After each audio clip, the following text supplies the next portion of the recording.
ADGP Jeganmoorthy இது ஒரு காதல் விவகாரத்தில் பயங்கரமாக தமிழ்நாட்டில் பேசு பொருளாக இருக்குது. இதுக்கு என்ன தான் நடந்துச்சு? தெரியாது. இதில் இந்த காதல் விவகாரத்துக்கும் ஜாதிக்கு என்ன சம்மந்தம் இருக்குது? யாரும் இது ஜாதின்னு சொல்லவே இல்லை, நீங்கள் தான் ஜாதின்னு சொல்கிறீங்க புதுசாக. இப்போ நீங்கள் அதை மறுக்கிறீங்கன்னு நினைக்கிறேன். ஜெகன்மூர்த்தி உள்ளே வந்திருக்காருன்றீங்க, அதில் ஒரு போலீஸ் ஆஃபீஸர் சிக்கியிருக்காருங்கிறீங்க, அதில் ஜாதி கலவரம் இல்லாமல் இருக்குமா? அது எப்படி ஜெகன்மூர்த்தி உள்ள வந்து ஜாதி காலம் மாறிடுமா? தெரியாது. தெரியாது. ஆக உங்கள் பார்வையில் அது இல்லைன்றீங்க. எங்கள் பார்வையில் நாங்கள் அந்த இடத்த சேர்ந்தவங்க, எங்களுக்கு தெரியும். திமுக சட்டம் ஒழுங்கு சரியில்லை, திமுக டார்கெட் இந்த விஷயத்தை வச்சு பிஜேபியாக இருக்கட்டும் மற்ற கட்சிகளாக இருக்கட்டும் தொடர்ச்சி கேள்வி எழுப்புறாங்க. அது எப்படி பார்க்குறீங்க? கண்டிப்பாக எழுப்பு. இல்லை சட்ட ஒழுங்கு பிரச்சனை தான் இருக்கா? இதில் சட்ட ஒழுங்கு கொண்டு வந்தாங்க. இதுக்கு முன்னாடி ஆம்ஸ்ட்ராங் கொலை வழக்கில் தாங்க பண்ணாங்க. பட்ட பக்கத்தில் வந்து கொண்டாங்க. எலெக்ஷன் நடக்குது, விக்கிரவாண்டி எலெக்ஷன், அதுக்காக தான் அதெல்லாம் நடந்ததுன்னு ஒரு தகவல் உண்டு. உடனே ஒரு சினிமா டைரக்டர் அதை வச்சுட்டு ஊரோட அப்புறம் தான் தெரிஞ்சது அவங்க ஜாதிக்குள்ளாரியே நடந்தது கலவரம். தெரிஞ்சு போகணும் பேசாமல்.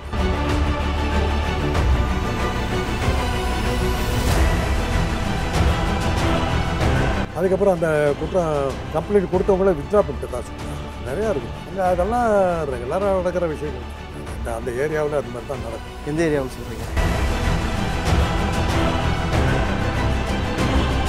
திமுகவுக்கு நீங்கள் பயங்கரமாக இது பண்ணுறீங்க, முட்டு கொடுக்குறீங்க. நீங்கள் முட்டுறதுனால தான் நான் முட்டு கொடுக்குறேன். எதை பண்ணாலும் திமுக சரிதான் சரிதான் பேசுங்க. எதை பண்ணாலும் திமுக மேலே பழி போடுறீங்களா? அதனால தான் சொல்றேன். எங்க எதை பண்ணாலும் தப்பு நடக்கிறத தான் தட்டி கேட்க தான் சொல்கிறேன். தப்புன்றீங்களே, எப்படி எதை வச்சு நீங்கள் தப்புன்னு சொன்னீங்க? அது என் பார்வையில் ரைட்டுன்னு சொல்லுங்க.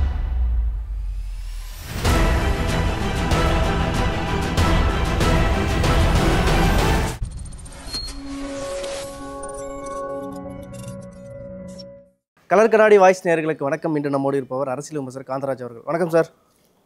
இப்போ பார்த்தீங்கன்னா ஏடிஜிபி ஜெகன்மூர்த்தி இது ஒரு காதல் விவகாரத்தில் பயங்கரமாக தமிழ்நாட்டில் பேசு பொருளாக இருக்குது. இதுக்கு என்ன தான் நடந்துச்சு சார்? தெரியாது. யாரோ ஒரு பையனை கடத்திட்டு போயிட்டு தான் சொல்கிறாங்க. அப்புறம் அந்த எஃப்ஐஆரில் அவங்க பேரெல்லாம் போட்டதாக சொல்கிறாங்க. அதுக்கப்புறம் அந்த குற்றம் கம்ப்ளைண்ட் கொடுத்தவங்களே வித்ட்ரா பண்ணிட்டு தான் சொல்கிறாங்க.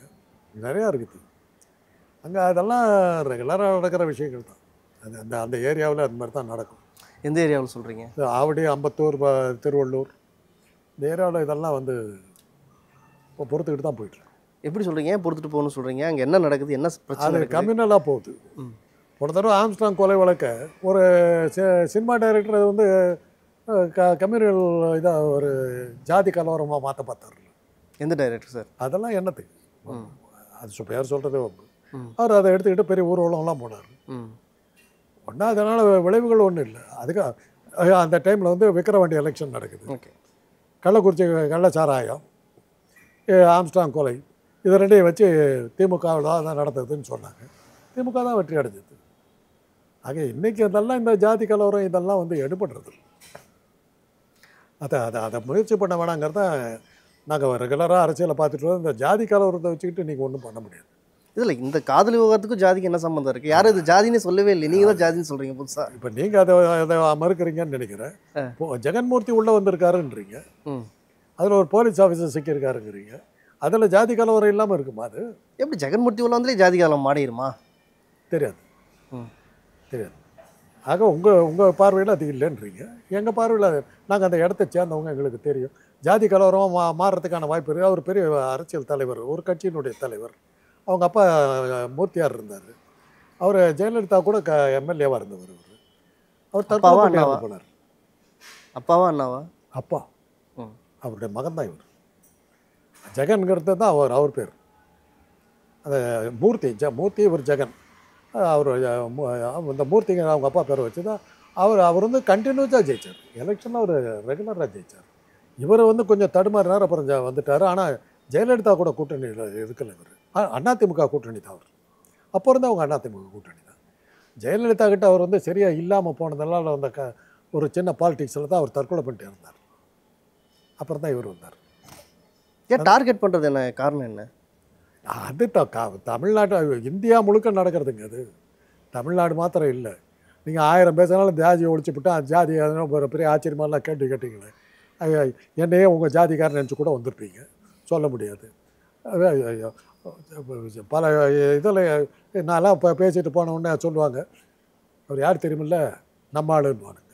அதனால் இந்த ஜாதி அடிப்படையில் நடக்குதுன்னு ஒரு கேள்வி கேட்டிங்களே. நீங்கள் ஒரு வேளை இளைஞர் ஒரு வித்தியாசமாக வளர்ந்துருக்கலாம் என்னமோ தெரியாது. ஜாதி இல்லாமல் நம்ம ஊரில் எதுவுமே கிடையாது. அதை ஞாபகம் வச்சு.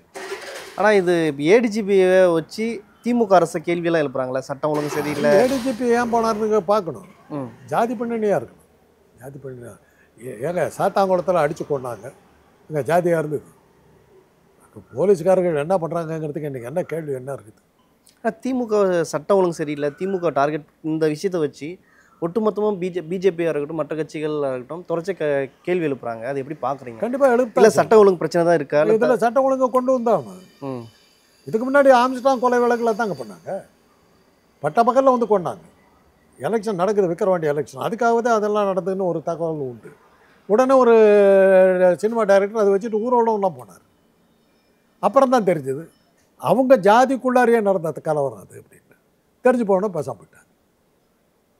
அவங்களுக்குள்ளாரே நடந்த பங்காளி சண்டையில் நடந்த இதுன்னு அடிபட்டு போச்சு. இதுலேயே அது மாதிரி தான் இருக்கலாம். போலீஸ் அதிகாரி வர்றாருனாக்கா அவரு கூட உறவுக்காரர்களாக கூட இருந்திருக்கலாம். ஸ்காட்லாந்து போலீஸு அதெல்லாம் வந்து சொல்லி இதெல்லாம் நம்ம ஜம்பத்துக்கு சொல்லிக்கிறது. ஸ்காட்லாண்டு என்னத்தை கண்டுபிடிச்சது எனக்கு இது ஒன்றும் தெரியாது. அந்த காலத்தில் சொல்லுவாங்க வெள்ளக்காரன் ஆட்சியில் இருந்தபோது ஸ்காட்லாண்டு ஆடுங்கிறது பெரிய போலீஸும்பாங்க. அங்கே நடக்கலையா போலீஸ் இது கூட? எல்லா ஊர்லேயும் போலீஸ்னா ஒரே மாதிரி தாங்க. அதனால் காவல்துறை அது வந்து அவங்களும் கவலைப்பட்டுக்கிறது, போயிட்டு போங்கடான்றாங்க.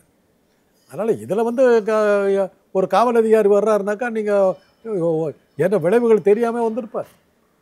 நீங்கள் தான் சொல்லணும், கால கண்ணாடி தான் சொல்லணும். விளைவுகளே தெரியாமல் அப்பாவியாக வந்திருப்பார் சொன்னீங்கன்னா நான் கேட்டுக்கிறேன். ஏன்னா நீங்கள் கேள்வியை பார்த்து அப்படித்தார். இல்லை இது இது திமுக பின்னுக்கு இழுக்கிறாங்களா? திமுக சரியில்லை, திமுக வெளுத்தாங்க ஆகணும். இப்போ விக்கிரவாண்டி அந்த ஆம்ஸ்ட்ராங் கொலையில் என்ன பண்ணாங்க, அந்த டைரக்டர் என்ன பண்ணார், திமுகனால தான் ஆச்சுன்னாரு. எலெக்ஷன் முடிகிறவரை திமுகவுக்கு அதுக்கு சம்மந்தம் இல்லைன்னு வரல. இல்லை மற்ற அதிமுக இருக்கட்டும் பிஜேபி இது மாதிரி ரூல் பண்ணுறதுல அந்த அரசுகளை கேள்வி எழுப்புறது. ஆனால் திமுக மட்டும் டார்கெட் பண்ணுறாங்களே. ஆளுங்கட்சியாக யார் இருக்காங்க அவங்க தான் டார்கெட் பண்ணுவாங்க. இப்போ அண்ணாமலை இவர் பழனிசாமி இருந்தார், அவர் மாதிரி சாமர்த்தியம் ஸ்டெர்லைட் கிடையாது. ஸ்டெர்லைட் அறையில் உட்காந்து அவங்க சொல்கிறாங்க, உலகமே பார்க்குது. நானே டிவியை பார்த்து தான் தெரிஞ்சுக்கிட்டேன். யார் சொல்கிறது? Chief minister Palaniswami. இந்த மாதிரி ஒரு ஸ்டேட்மெண்ட்டு பூலோகத்தில் யாரும் கொடுத்ததில்லை. கேட்டுக்கிட்டோம். சாத்தாங்குளத்தில் அடித்து கொள்கிறான் 2 போலீஸ், 2 அப்பாவிகளை அடித்து கொள்கிறான். இன்றைக்கி ஒன்றும் தீர்ப்புகள் ஒன்றும் வரலையே. இது அக்ரிகல்ச்சர் மாணவிகளுக்கு விவசாய கல்லூரி மாணவிகளை வந்து பஸ்ஸில் நெருப்பு வச்சு கொளுத்திட்டாங்க. நீதிமன்றம் அவங்களுக்கு தூக்கு தண்டனை கொடுத்துருச்சு. 3 பேர்த்துக்கு தூக்கு தண்டனை, ஆயுள் தண்டனையாக மாற்றி அவர் விடுதலை பண்ணி இன்றைக்கி விடுதலையாகி சுற்றிக்கிட்டு இருக்காங்க. பாஜக கூட்டணியில் இருந்த புத்தகம் நடந்தது. பொள்ளாச்சி விவகாரம் கூட அப்படி தான் பாஜக கூட்டணியில் தான் இருந்தது. அதை திமுக வந்து இது வந்து அண்ணா ஸ்டைலில் போகிறாங்கன்னு நினைக்கிறேன். அண்ணாவை வந்து பெண்கள் விஷயத்தில் அண்ணா பலவீனமானவர்னு சொல்லி இந்த காங்கிரஸ்காரங்க அந்த காலத்தில் கிளப்பி விட்டாங்க. அண்ணாவுக்கிட்ட கேட்டாங்க, எனக்கு இந்த அரசியல் தேவையில்லைன்னார். உன்னுடைய அந்தரங்க விஷயம் எனக்கு தெரியும், அதை வச்சு நான் அரசியல் பண்ண விரல, அந்த ஆபாச அரசியல் எனக்கு தேவையில்லை. நீ ஆட்சியில் உட்காந்து நீ பண்ணுற முட்டாள்தனம், நீ பண்ணுற தற்குறித்தனம், நீ பண்ணுற ஊழல் எல்லாமே அதை வச்சா நான் மக்கள்கிட்ட சொல்லி நான் ஓட்டு வாங்கிக்கோ, இதை பேச எனக்கு உன்னுடைய அந்தரங்கம் எனக்கு தெரியும், அதை எனக்கு தேவையில்லைன்னார். கடைசி வரலும் கண்டிப்பாக தான் இருந்தார். இன்றைக்கி வரலும் எந்த திமுக காரன் அதை அரசியல் பேச மாட்டான். அது பாஜகவில் இருக்குது. கேடி ராகவனை பற்றி ஒரு படம் வந்தது, என்னாச்சு? இன்னும் பெரிய அரசியல் தாக்கத்தை ஏற்படுத்த. அப்போ வந்து என்கிட்ட கேட்டாங்க, அந்த பெண்கள் ஏதாவது கம்ப்ளைண்ட் பண்ணாங்களோ உங்ககிட்ட? இல்லைன்னாங்க. அப்போ வாய முட்டு போங்க. அவங்க சந்தோஷமாக இருக்கிறது ப்ளூ ஃபில்ம் எடுத்து வச்சு அவங்க பார்த்துக்கிட்டு, நீ போய் அதை எப்படி எடுத்த, நீ தான் யோக்கியன். இந்த விவகாரத்துலாம் வந்து ஆணவ கொலைன்ற பேர் இப்போ தான் அங்கே புதுசாக வந்துருக்குது. தருமபுரி மாவட்டத்தில் மிக அதிகம், அது மிக மிக அதிகம். முன்னாடி என்ன பேராக இருந்துச்சு? முன்னாடி வந்து கொலைன்னு தான் நடக்கும். ஜாதி கொலை, ஜாதி அடிப்படையில் நடந்ததுன்னு தான் போகும். இன்றைக்கி அதுக்கு ஒரு பேரை வச்சுட்டாங்க, ஆணவ கொலை. கௌரவ கொலைன்னு சொல்லுவாங்க. அது தெரில. அது இப்போ வந்து புகழ்பெற்ற பேர் வந்து இதெல்லாம் வந்து நடக்கிறது. இது அந்த வகையில் தான் ஜெகன்மூர்த்தி அந்த அவங்க கொடுத்துருப்பாங்க கம்ப்ளீட் எம்எல்ஏங்கிற முறையில் இதை நிறுத்துங்கன்னு சொல்லியிருப்பாங்க. பெண் வீட்லேயோ ஆண் வீட்லேயோ சொல்லியிருப்பாங்க. அதை நிறுத்தத்துக்கு போயிடும். அதனால தான் அவர் பேர் மாட்டிக்கிட்டு இருக்கும். இதில் இருந்து ஆணவ கொலை இருக்குங்கிறது எனக்கு இல்லை. எம்எல்ஏங்கிற முறையில் உன்னுடைய இன்ஃப்ளூயன்ஸை பயன்படுத்தி அதனால தான் போலீஸ் வந்திருக்கார். எம்எல்ஏ சொல்லியிருப்பார், போலீஸ் வந்திருப்பார். இதை வச்சு நீங்கள் திமுக மேலே இது சொல்லலாம். ஸோ இதெல்லாம் இதை கூட பயன்படுத்தலை. நீங்கள் எதிர்கட்சியாக இருக்கிறது இல்லாய்கள். இதெல்லாம் ஒரு நல்ல லட்டு மாதிரி சந்தர்ப்பம். இதை வச்சு திமுக வந்து கேட்ட பேரை உண்டாக்கி இது பண்ணலாம், இதை பண்ணணும். அப்போ தான் அரசியல். இது தப்பே இல்லை. ஏடிஜிபி வந்து சீருடையில் இருக்கும்போது கைது பண்ணியிருக்கேன், இதுதான் முதல் முறை. அதை நான் நம்புறேன். ஏடிஜிபியாக இருக்காருன்றாங்க. இருக்கட்டுங்க, அதெல்லாம் சும்மா கதை. இதெல்லாம் வந்து ஹைப்பை கிரியேட் பண்ணுறதுக்கு. ம். ஏடிஜிபி என்னத்துக்கு ட்ரெஸ் இல்லாமல் தான் ஹாஸ்பிட்டல் வந்து போலீஸ் ஸ்டேஷனில் இருப்பார், அவருடைய ஆஃபீஸில் உட்காந்துருப்பார். இன்ஸ்ட்ரக்ஷனோடு இப்போ ட்ரெஸ்ஸோடு தானே போவார். புரியலையே, எல்லாம் கைது பண்ண போகிற இன்ஸ்பெக்டர்லாம் ட்ரெஸ் இல்லாமல் அண்டர்வேர்ட தான் போய் கைது பண்ணுவாங்களே. இது என்ன புரியாதுன்னு அர்த்தம் இல்லாமல் இருக்குது. இல்லை, ஹைப்பை கிரியேட் பண்ணுறதுல என்ன லாபம் இருக்க போகுது? இப்போ நீங்கள் கேட்டிங்கல்ல ஒரு கேள்வி, இந்த கேள்வி வச்சு சீருடையில் இருந்த போலீஸ் கைது செய்தது நியாயமா? இதை வச்சுட்டு ஒரு வாரம் ஓட்டலாமே, இதை வச்சு நீங்கள் ஓட்டலாமே. சீருடை இல்லாமல் எப்படி இருக்கலாம்? Police all the time 24 hours your இந்த டியூட்டி, தெரியுமில்ல. நாங்கள்லாம் எசென்ஷியல் சர்வீஸில் இருக்கோம். நான் doctor, I'm under essential service. எனக்கு நேரங்காலம் கிடையாது, எனக்கு ஒர்க்கிங் ஹவர்ஸ் கிடையாது. கூப்பிட்டா வந்தாகணும். நடுராத்திரியில் கேஸ் வந்தால் நான் போய் ஆகணும், தெரியுமில்ல. அந்த டைமில் நான் வந்து எங்களை வந்து பேண்ட்லாம் போட சொல்லுவாங்க. நான்லாம் அதை உடச்சி கட்டினேன். குரோம்பேட்டில் ஒர்க் பண்ணிட்டு இருக்கும்போது லுங்கி கட்டிட்டு தான் உட்காந்துட்ருப்போம். ட்ரெஸ்ஸை வச்சு என் வைத்தியத்துக்கு ட்ரெஸ்ஸுக்கு சம்மந்தம் இல்லை. அதனால் நீங்கள் வந்து ஏடிஜிபி வந்து ட்ரெஸ்ஸோடு இருந்தாருங்கிறது அது கேள்வியாக அதிகமாகுது. இல்லாட்டி அவர் ஏடிஜிபின்னு அவனுக்கு எப்படி தெரியும் பார்க்குறவனுக்கு? அவர் மஃப்டியில் போயிருக்காரு, நீ யார் யான்னு கேட்டிருக்க மாட்டாங்க. சில பேர் போலீஸ்க்குள்ளே இருக்கிற அதிகார போட்டின்ற மாதிரியும் சொல்கிறாங்க. இருக்கலாம், இல்லாமல் அதெல்லாம் நீங்கள் அதெல்லாம் வந்து இன்வெஸ்டிகேஷனில் நீங்கள் சொல்லுங்கள், இன்வெஸ்டிகேஷன் சொல்லுங்கள். இதை வச்சுட்டு திமுக நீங்கள் குற்றவாளி ஆக்கிறதுல நான் வந்து ஆட்சேபிக்கலை. அரசியல்னா அதுதான் அரசியல். திமுக அதை பண்ணியிருக்குது, அதை இவங்க இன்றைக்கி அவங்க பண்ணுறாங்க. அன்றைக்கி அந்த காலத்தில் 67 எலெக்ஷன் நிற்கும் போது திமுக போஸ்ட் ஒன்று போட்டாங்க. கூலியூர் கேட்டு இந்த பத்தநாயக்கம்பாளையமாக என்ன சேலத்துக்கு பக்கத்தில் அந்த ஊரில் ஒரு கம்பெனியில் இது கூலியை வந்து அதிகப்படுத்தி கேட்டபோது ஃபயரிங் நடந்துருச்சு. ஃபயரிங் நடந்து 3 பேர் செத்து போயிட்டாங்க. அதை வந்து திமுக என்ன பண்ணுச்சுன்னா, ஒரு குண்டடி பட்டு ரத்த கரையோர இருக்கிற ஒரு துணியை இப்படி கையில் வச்சுட்டு ஒரு பெண்ணு அவன் நெத்தியில் போட்டு அழிஞ்சிருக்குது. கூலி உயர்வு கேட்டார் ரத்தான், குண்டடி பட்டு செத்தார் அப்படின்னு விளம்பரம் போட்டாங்க. அன்றைக்கி அது பெருசாக எடுபட்டுச்சு. அன்றைக்கி அது நடக்கிறது ரொம்ப அதிசயம். இன்றைக்கி தெருவுக்கு 2 துப்பாக்கி சூடு என்கவுண்டர் நடந்துக்கிட்டு இருக்கு. இன்றைக்கி அதெல்லாம் மக்கள் அதில் இன்றைக்கி அந்த பாலிடிக்ஸ் எல்லாம் போயிடுச்சு, மறந்துடுங்க. இப்போ சட்டம் சீர்கட்டுருக்குன்னு நீங்களே சொல்கிறீங்க. சட்டம் சீர்கட்டுருக்கிறது இல்லை, சட்டம் மாறி போயிருக்குது. இன்னும் நீங்கள் பழைய ஆளுங்கிறத ப்ரூவ் பண்ணுறீங்க. இதை வச்சுட்டு சட்டம் சீர்கட்டுருக்குதுங்கிற அளவுக்கு நீங்கள் பழைய ஆடு. டிஜிட்டல் மீடியாவில் அன்றைக்கி ப்ளூ ஃபில்ம் பார்த்தா உள்ளே தள்ளுவாங்க. இன்றைக்கி உங்கள் செல்ஃபோனில் ப்ளூ ஃபில்ம் இருக்குது. பழைய ஆள் நீங்கள், ஆதி காலத்தா சாமி. இன்னும் வரல, இன்னும் டிஜிட்டல் யுகத்துக்கு வரல. நீங்கள் சட்டம் சீர்கட்டுறது உடனே ஜட்ஜ்மெண்ட் கொடுக்குறீங்க. It is judgemental. டிஜிட்டல் சீரியல்னா உங்க மைண்ட் கரப்டட் மைண்ட். டிஜிட்டல் சீரியல்னா நீங்க தான் அரசான பொறுப்பெடுத்துக்கணும். அரசு பொறுப்பு. சீனாவுல இந்த மாதிரி வலைதளங்களை ஸ்டாப் பண்றாங்க. ஜப்பானா இருக்கட்டும், கொரியா இருக்கட்டும், இந்த மாதிரி எல்லாம் வலைதளங்களை சீனாவுல நீங்க அரசு அதை பொறுப்பெடுத்துக்கணும்ல. இந்த மாதிரியான சீரியலுக்கு நீங்க அரசு எதுவும் பதில் சொல்லல. சீனாவுல வர்ற நீங்க சீனாவை நீங்க காட்டி விட்டீங்க. சீனாவுல எலெக்ஷன் நடக்குதா? சீனாவுல எலெக்ஷன் இருக்கா? இல்ல. அப்புறம் அங்க யார் இருக்கா? அங்க என்ன உத்தரவு தெரியுங்களா உங்களுக்கு? ஆணும் பெண்ணு வெவ்வேறு உடை அணியக்கூடாது, தெரியுமா உங்களுக்கு? தெரியாமல் பேசாதீங்க. அப்படியே ஒரு திமுக கவலைப்படுத்த பற்றி எனக்கு ஆட்சேபம் இல்லை. நீங்கள் பண்ணுங்க, அதை பற்றி எனக்கு ஆட்சேபம் இல்லை. கொஞ்சமாவது விஷயத்தோடு வாங்க. ஆணும் பெண்ணு சஃபாரி ட்ரெஸ் போட்டு, ஏன் தெரியுமா?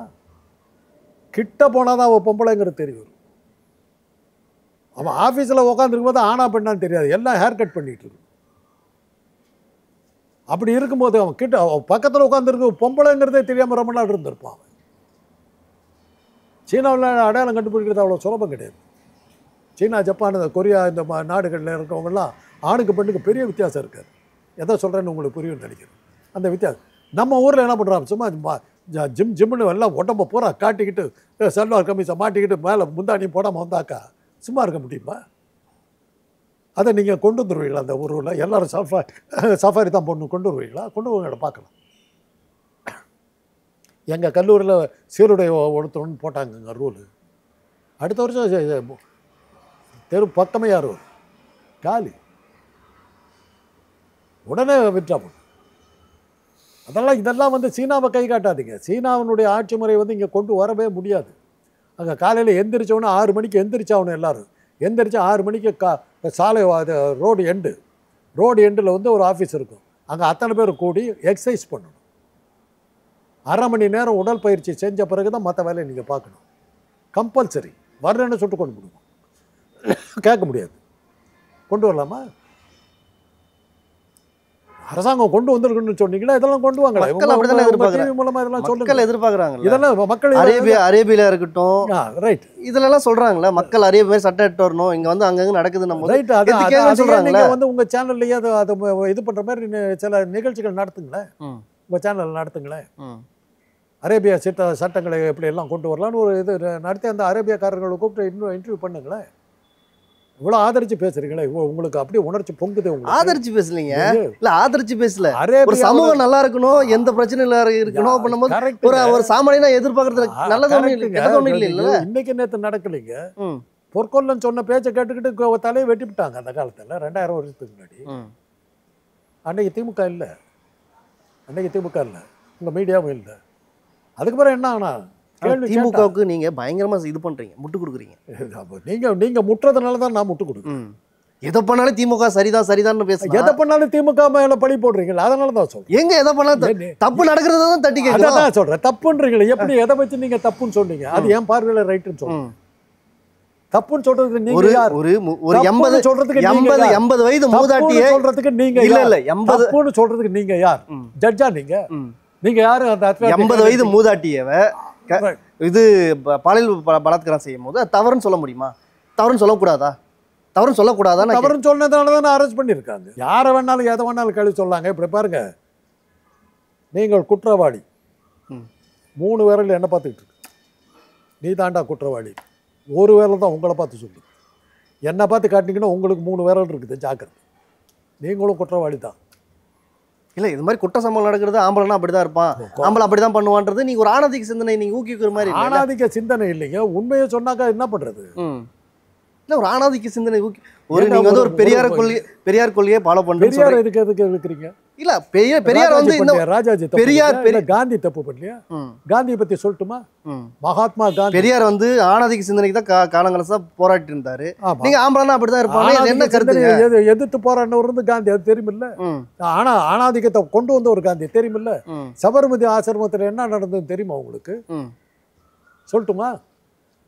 பிரம்மச்சரிய விரதம் ஒன்று பண்ணுவாங்கங்க எவ்ரி நைட்டு. காந்தி வந்து 2 பெண்களோட நிர்வாணமாக படுத்துங்குவார். தெரியுமா உங்களுக்கு? அவருடைய சத்திய சோதனையில் எழுதியிருக்கார். ஒரு நாள் பச்சையாக எழுதுறார். அவருக்கு வந்து உணர்ச்சி வந்துருச்சு. பிரம்மச்சரிய விரதத்தில் நான் தோற்று போயிட்டேன்னு 1 வாரம் சாப்பிடாம இருந்தார். அந்த பிரம்மச்சரிய விரதத்தில் பங்கெடுத்துக்கிட்டது யாருன்னாக்கா சுஷீலா நையாருங்கிறவங்க வந்து நலத்துறை அமைச்சராக ஒன்றியத்தில் இருந்தவர். அதை அசம்பிளி பார்லிமெண்ட்டில் கேட்குறாங்க. அந்த இதில் இருந்தவங்க தானே. நான் இருக்கவே இல்லை. நாங்கள் ஆதாரத்தை கொடுத்தாங்க. இப்படியெல்லாம் ஆணாதிக்கம் நடந்துக்கிறது. காந்தி இது வாக்கிங் ஸ்டிக் வச்சு நடந்துட்டு போகல. 2 இளம் பெண்கள் காந்தி பண்ணிட்டாருன்றதுக்காக இங்கே தமிழ்நாட்டை ஒப்பிட முடியுமா? அது அப்படிதாங்க நடக்கும். காந்தி அப்படி பண்றாரு. சாதாரண மனிதன் எப்படி இருக்குன்னு சொல்ல முடியுமா? இந்த பாயிண்ட் நான் ஏற்றுக்கிறேன். தமிழ்நாடு வந்து திமுக வந்து அந்த மாதிரி செய்யக்கூடாதுங்க. உங்களோட நல்ல எண்ணம் எங்களுக்கு புரியுது. அவங்க செய்யலாங்க சார். அவங்க அயோக்கிய பசங்க தெரு பொறுக்கீங்க, பொம்பளை பொறுக்கீங்க, அது மாதிரி நீங்க இருக்காதீங்க. நீங்க சொல்ற உங்க அக்கறை என்ன நான் பாராட்டுக்கிறேன். நன்றி. திமுக மேல உங்களுக்கு இவ்வளோ ஒரு நல்ல எண்ணம் இருக்குது. சாதாரண மனிதனை கேட்குற தமிழ்நாட்டில் சட்ட ஒழுங்கு பிரச்சனை எல்லாரும் கேட்க தானே செய்யறாங்க. என்ன சொல்றது சார்? அண்ணா திமுகவில் நடந்தது வந்து ஓகே சார், அவங்க அப்படித்தான் இருப்பாங்க. திமுக அப்படி பண்ணலாமான்னு தான் நீங்க. ஆமா, அதுக்கு உங்களுக்கு நன்றி. சகோதரம், சமத்துவம், பெண்ணடித்தன்மை எதிராக தான் இருப்போம். எங்களோட கொள்கை அதுதான் முதன்மை கொள்கைன்னு சொல்றாங்க. அப்படி முதல் திமுக தான் கேள்வி வரும். ஆமா, கரெக்ட். அதான் நான் சொல்றேன். உங்களுக்கு திராவிட இயக்கத்து மேல இருக்கிற உங்களுடைய அக்கறை எங்களுக்கு புல்லரிக்க வைக்குது. அவங்க தப்பு பண்ணலாமான்னு நீங்கள் வருத்தப்படுறீங்க, அந்த வேதனைப்படுறீங்க. அது எங்களுக்கு மகிழ்ச்சியாக இருக்குது. மற்றவங்களாம் அயோக்கியர்கள், அவங்க அப்படி தான் இருப்பாங்கன்னு சொல்கிறீங்க. அதையும் நாங்கள் ஏற்றுக்கிறோம், இல்லைன்னு சொல்கிறோம். மற்றொரு சந்திப்போம். நன்றி, வணக்கம்.